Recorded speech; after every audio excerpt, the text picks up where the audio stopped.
ये लेख उन्होंने स्वतंत्रता दिवस के दिन ही लिखा, उसी दिन ये लेख अपीयर किया, सबके सामने आया।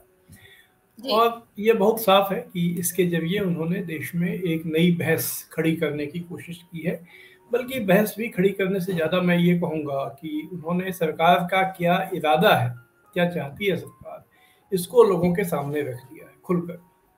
अभी तक तो ये बातें चल रही थी कि संविधान पर हमला हो रहा है, आरोप लगाए जाते थे कि ये जो आज की सरकार है वो संविधान को बदलना चाहती है या संविधान को इनफेक्टिव करना चाहती है, उसको निष्प्रभावी करना चाहती है।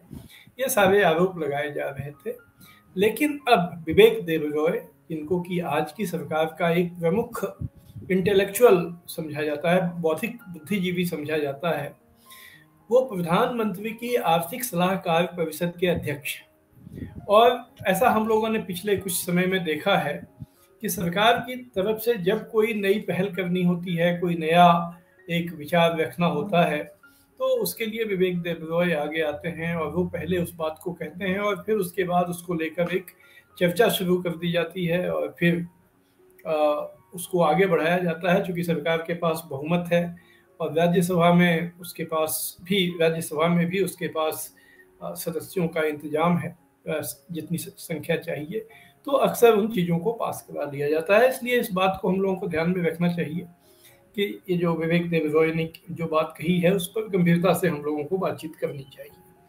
अब उन्होंने ये कहा है कि ये जो संविधान है इसकी अब जरूरत नहीं रही। जो संविधान आज़ादी के बाद बना और 26 जनवरी 1950 को लागू हुआ, विवेक देबरॉय ये कह रहे हैं कि अभी संविधान की आवश्यकता नहीं रही। और इसको कहने के पक्ष में उन्होंने कई तर्क अपनी तरफ से दिए हैं, जिसकी बात अभी हम लोग करेंगे कि लेकिन उसके पहले थोड़ी सी पृष्ठभूमि, जो बैकग्राउंड है, उस पर भी ध्यान दे लेना चाहिए।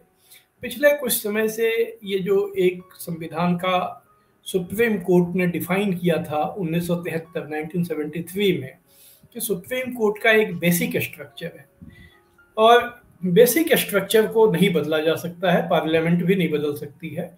अगर पार्लियामेंट बेसिक स्ट्रक्चर को बदलेगी तो सुप्रीम कोर्ट के पास यह अधिकार है as a protector of constitution, संविधान के संरक्षक के रूप में, कि वो वैसी पहल को खारिज कर देगा। और 1, 2 बार, 3 बार सुप्रीम कोर्ट ने ऐसा कदम उठाया भी है।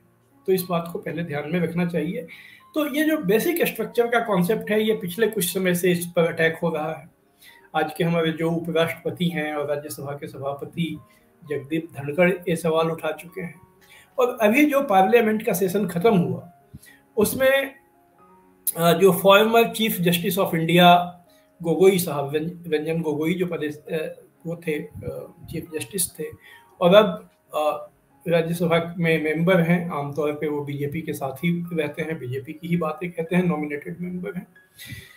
तो रंजन गोगोई ने एक राज्यसभा में एक स्पीच दिया जिसमें उन्होंने बेसिक स्ट्रक्चर जैसा कुछ होने से इनकार किया।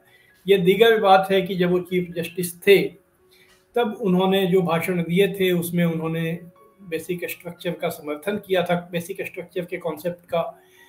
अपने कुछ फैसलों में भी उन्होंने बेसिक स्ट्रक्चर का रेफरेंस दिया था, लेकिन अब उन्होंने बहुत ही इसके खिलाफ एक जोरदार भाषण दिया। तो बेसिक स्ट्रक्चर को लेकर एक पहले से ही ये सरकार उसके ऊपर हमलावर है, सरकार के जो समर्थक हैं वो हमलावर हैं। और हम लोगों ने कुछ और मंत्रियों के भी बयान बीच बीच में हम लोगों ने इसके बारे में सुना। तो अब यह बात कही जा रही है कि चूंकि ये बेसिक स्ट्रक्चर है, सरकार जो करना चाहती है, सरकार तथा कथित सुधार, रिफॉर्म, उस सुधार के रास्ते में बाधक है। इसलिए ये बेसिक स्ट्रक्चर का एक तो कॉन्सेप्ट जो है वो इसको स्वीकार नहीं किया जाना चाहिए।